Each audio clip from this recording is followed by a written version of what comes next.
नमस्कार, मैं हूं पवन त्यागी। 5 राज्यों के विधानसभा चुनाव में से 3 में भारतीय जनता पार्टी को जो बहुमत मिला उससे कांग्रेस सदमे में है, पूरा इंडी अलायंस सदमे में है। और अब उनको समझ नहीं आ रहा कि मोदी की जो लोकप्रियता है वो तो दिन पे दिन बढ़ती जा रही है, तो ऐसे में 2024 का चुनाव कैसे जीतेंगे। इंडिया अलायंस के नेताओं के पास, विपक्ष के पास कोई मुद्दा नहीं है।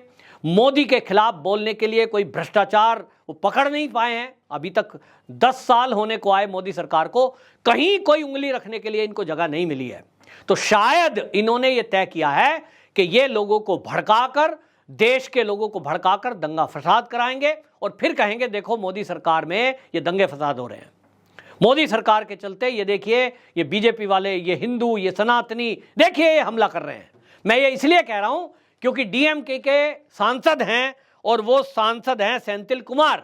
इन सेंथिल कुमार ने संसद में बयान दिया है बाकायदा। और वो बयान क्या दिया है? इन्होंने कहा कि जिन राज्यों में भारतीय जनता पार्टी की सरकार बनी है वो तो गोमूत्र वाली पार्टी सरकारें हैं, गोमूत्र वाली है। साउथ में देखिए जहां इनका कोई आधार नहीं है।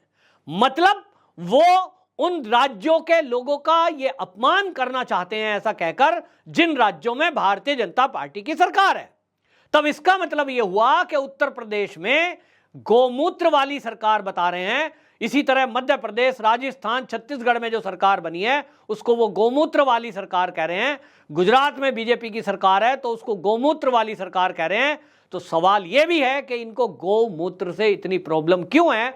जब हिंदू समाज और सनातनी गाय को माता मानता है, उसके मूत्र में भी हम औषधि गुण है और गाय को पूजते हैं, तो इन लोगों को दिक्कत क्या है? ये बताता है कि ये इनकी बौखलाहट है और ये हिंदू समाज को भड़काकर उल्टा सीधा बयान दिलवाना चाहते हैं और ये चाहते हैं कि इन पे हमले हों ताकि फिर ये मोदी सरकार को घेर सकें। हालांकि इस पर आपको बता दें, जो कांग्रेस के प्रवक्ता हैं आचार्य प्रमोद, उनका बयान आया है और उनका बयान मैं आपको सुनवाता हूं तो आपको पता चलेगा कि कुछ लोग हैं जो समझदार हैं। उन्होंने कहा कि देखिए, सांसद जो सेंथिल कुमार हैं उनको गोमूत्र वाली टिप्पणी पर उन्होंने कहा कि नेता अगर ये इसी तरह की हरकत करते रहे तो सनातन धर्म के खिलाफ वे ऐसी ही बकवास करते रहे तो गोमूत्र वाले राज्यों में नहीं, सांड वाले राज्यों में भी भाजपा का परचम लहरा जाएगा। ये आचार्य प्रमोद का बयान है एक्स पोस्ट पर, और उन्होंने ये इसलिए दिया है कि समझदार हैं, वो समझ में आ गया इनके कि जितना आप हिंदू को गाली दोगे, जितना सनातन पर प्रहार करोगे, जितना गाय पर टिप्पणी करोगे, जितना मोदी को गाली दोगे, उतना ही भारतीय जनता पार्टी की बढ़त होती जाएगी और कांग्रेस और विपक्ष का पतन होता जाएगा। लेकिन इनके समझ में नहीं आ रहा है, तो अब समझने की जरूरत है। अब जो 5 राज्यों के विधानसभा के चुनाव के रिजल्ट आए हैं, इसके बाद एक बात साफ हो गई कि अब जो देश में सनातनी हैं, जो हिंदू हैं, जो राष्ट्रभक्त हैं, अब वो जाग चुके हैं। और इस जागने के कारण ही अब कोई भी ऐसा हो जो सनातन विरोधी हो, देश विरोधी हो, हिंदू विरोधी हो, अब वो किसी भी प्लेटफॉर्म पर टिकता नहीं है। एक जमाना था जब सोशल मीडिया पे पूरी तरह वामपंथियों का कब्जा था। एक जमाना वो भी था कि मीडिया पे पूरी तरह इन वामपंथियों का कब्जा था। हम लोग टेलीविजन देखा करते थे, टेलीविजन में जो न्यूज़ चल रही है हम कहते थे वाह भाई ऐसा ही हो रहा होगा, और ये एक नैरेटिव बिल्ड कर दिया करते थे। जिसकी चाहे जिस राज्य की सरकार गिरा दें, जिसकी चाहे सरकार बना दें, ये मीडिया तय करता था कि किसको सीएम बनाना है, किसको नेता बनाना है। आम आदमी पार्टी का उदाहरण देखिए, अन्ना आंदोलन चला, अब तो लग रहा है पूरा पूरा बिल्कुल साफ साफ कि स्क्रिप्ट तैयार की गई, एक आदमी तैयार किया गया जिसके नाम पर लोग इकट्ठे हो जाएं। आर्मी से रिटायर है, एनजीओ चलाता है, समाज के लिए काम करता है, ऐसा अन्ना हजारे को चूज किया गया, वो चेहरा बनाया गया। फिर पूरे लोग जुटे, उसमें किरण बेदी जुटी, उसमें बड़े बड़े सुप्रीम कोर्ट के वकील जुटे, उसमें कवि जुटे और अरविंद केजरीवाल जैसे जुटे जिन्होंने आईआरएस की नौकरी से इस्तीफा देकर और वो ये कह के आए कि हम तो राजनीति बदलने आए हैं। पूरा एक पैकेज तैयार किया गया और मीडिया ने जिस तरह की हवा बनाई गई, आज उसका रिजल्ट आपके सामने है कि आम आदमी पार्टी की दिल्ली और पंजाब में सरकार है, प्रधानमंत्री बनने का सपना देख रहे हैं और किस तरह की बयानबाजी और सब कुछ चल रहा है। उस सरकार ने क्या क्या किया ये सबके सामने है। गली गली में ठेके खोल दिए, क्या क्या हुआ, ये सब चीज़ है। मेरा मतलब केवल उदाहरण देने का ये है कि मीडिया इस तरह से समाज के दिमाग में हावी था कि जो चाहे नैरेटिव गढ़ लेता था। सोशल मीडिया प्लेटफॉर्म पर पोस्ट डाली जाती थी, ट्विटर होता था, अब तो एक्स हो गया, उस ट्विटर पर ट्वीट किए जाते थे। लगता है अरे शाहरुख खान का ट्वीट है, अच्छा शाहरुख खान अगर कह रहा है देश में डर लग रहा है तो भाई डर होगा ही। अगर वहाँ शशि थरूर को ट्वीट कर रहा है, ओहो, मीडिया वाले तुरंत उठाते थे, शशि थरूर ने ट्वीट किया, ये आया, ये देखिए सेलिब्रिटी है, ये कह रही है। मतलब इस तरह का इन्होंने गैंग बनाया कि इधर एक ट्वीट होगा, उस पर फिर न्यूज़ बनेगी, उसके बाद वो संसद में सवाल उठेगा, और किस तरह से हिंडनबर्ग, किस तरह से बीबीसी, इन सब प्लेटफॉर्म को मिसयूज किया गया हमने देखा। लेकिन अब जाग चुके हैं और इस जागृत अवस्था में आज इनकी पोल पट्टी खुल रही है, इनको अब लतिया जा रहा है, देसी भाषा में कहें। अब ये कुछ भी बयानबाजी करते हैं तो उस बयानबाजी में इनको तत्काल आड़े हाथों लेता है ये हिंदू समाज, ये सनातनी और ये राष्ट्रभक्त, और इसलिए ये बौखलाए हुए हैं कि अब करें तो करें क्या। इनके पास कोई मुद्दा तो है नहीं, मोदी का मुकाबला करने की ताकत नहीं है, तो फिर गाली दो, मोदी को गाली दो, सनातनियों को गाली दो, हिंदुत्व को गाली दो। इसमें क्या होगा कि लोग भड़केंगे, और भड़केंगे तो इनके ऊपर हमले होंगे, इनके ऊपर हमले होंगे तो ये कहेंगे देखो हमने पहले ही कहा था इंटॉलरेंस। ये शब्द आपने सुना होगा ना, जब मोदी सरकार 14 में बनी थी तो इंटॉलरेंस शब्द लॉन्च किया गया था। अब वो शब्द लोग भूल गए, इंटॉलरेंस फर्जी साबित हुआ। अब चुनाव फिर से आ रहा है 24 का, तो ये फिर से साबित करना चाहते हैं कि भारतीय जनता पार्टी के शासन में लोगों पे हमले होते हैं, इंटॉलरेंस बढ़ता है। ये देखिए लोग गाली देने लगते हैं, मारने को चढ़ जाते हैं, क्योंकि भाई आप उकसाओगे तो उकसाने वाला वीडियो तो नहीं दिखाएंगे कि हमने भी किसी को गाली दी। जब अगला सामने से कुछ पलटकर बयानबाजी करेगा उसको ये रिकॉर्ड कर देंगे और उतनी क्लिप को चलाएंगे। यही है नैरेटिव फैलाने वालों का मामला।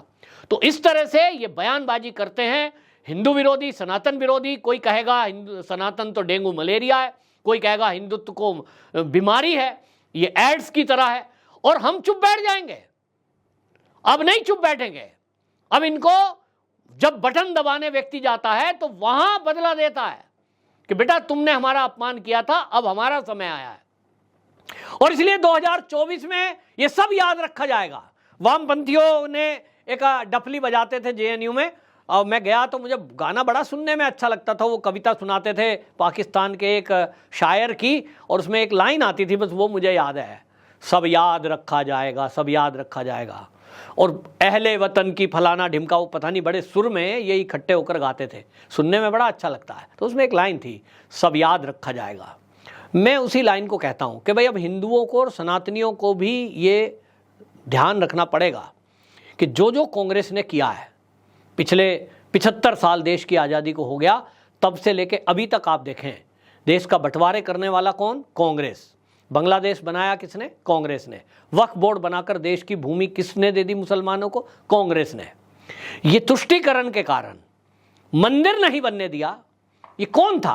कांग्रेस।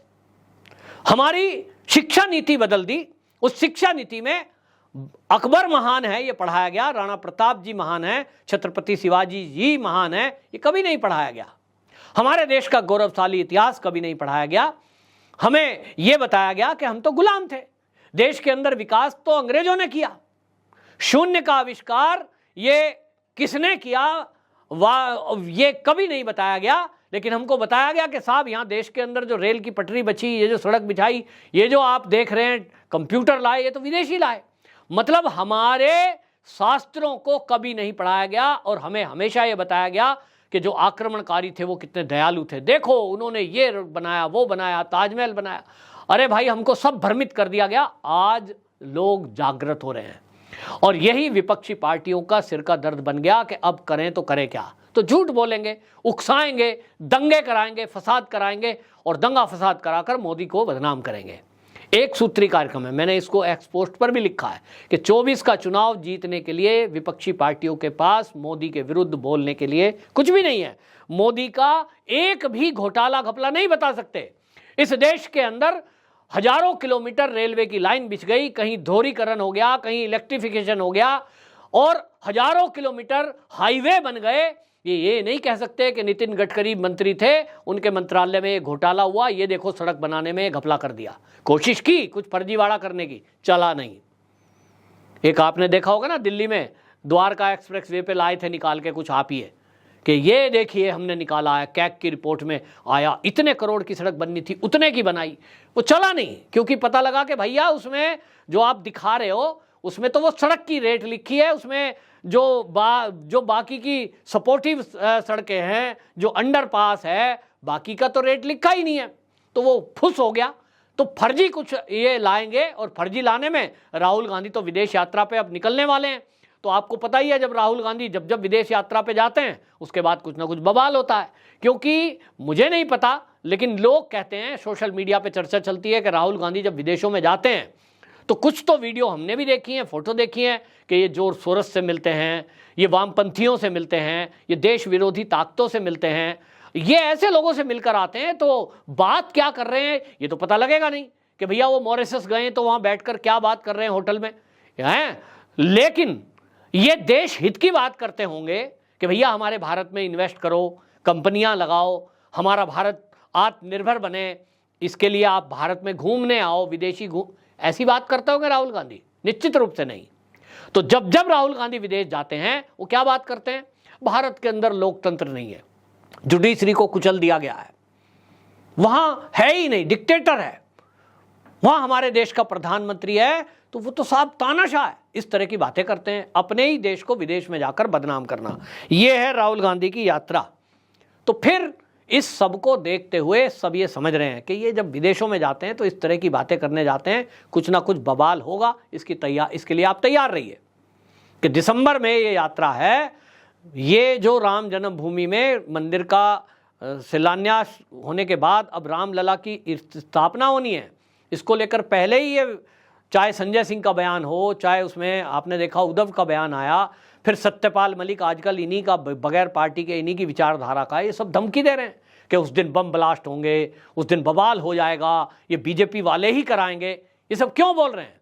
क्योंकि इन्होंने शायद प्लान किया होगा। मैं शायद शब्द इस्तेमाल कर रहा हूं क्योंकि कंफर्म मैं नहीं हूं, लेकिन ऐसा कौन कह सकता है कि जो कार्यक्रम जनवरी में होना है उसके लिए ये अक्टूबर महीने में बैठ के प्रिडिक्शन कर रहे हैं और ये कह रहे हैं जनवरी में बम ब्लास्ट होंगे, देश में दंगे होंगे, तो कोई कराएगा या किसी के दिमाग में होंगे, वही ऐसी कंफर्म बात कर सकता है। तो क्या राहुल गांधी की विदेश यात्रा इसी को लेकर है और इसी को लेकर इस तरह की बयानबाजी संसद में की जा रही है? इसी तरह जो उदयनिधि स्टैलिन है वो कहते हैं मैं माफी नहीं मांगूंगा सनातन के मुद्दे पर। क्या उकसाने की कार्रवाई है? ये बड़ा सवाल है और इसलिए हम सबको जागृत रहना होगा, सतर्क रहना होगा, उकसाए में नहीं आना है। अपनी बात जो भी कहनी है कानून के दायरे में कहनी है। आपके एक्स पोस्ट पर कुछ लिखता है उसकी कंप्लेंट करिए, आपके आसपास कोई बयान देता है पुलिस में कंप्लेंट करिए, कोर्ट में जाइए, लेकिन इनके चक्रव्यूह में मत फंसिए, क्योंकि हमें 2024 का चुनाव शांतिपूर्वक तरीके से जिताना है, तीसरी बार मोदी को प्रधानमंत्री बनाना है और उसके बाद बात करेंगे कि इन जो ये इस तरह के लोग हैं सनातन विरोधी और देश विरोधी, इनका करना क्या है। मोदी जी के दिमाग में पहले से प्लान है, ये विश्वास रखिए। वो भी शांति इसलिए हैं कि पहले चुपचाप जो काम बड़ा है उसे कर लेते हैं, उसके बाद इन दीमक कीट पतंगों का इलाज किया जाएगा जो देश को खोखला कर रहे हैं। आपकी क्या राय है? कमेंट बॉक्स में जरूर बताएं। वंदे मातरम।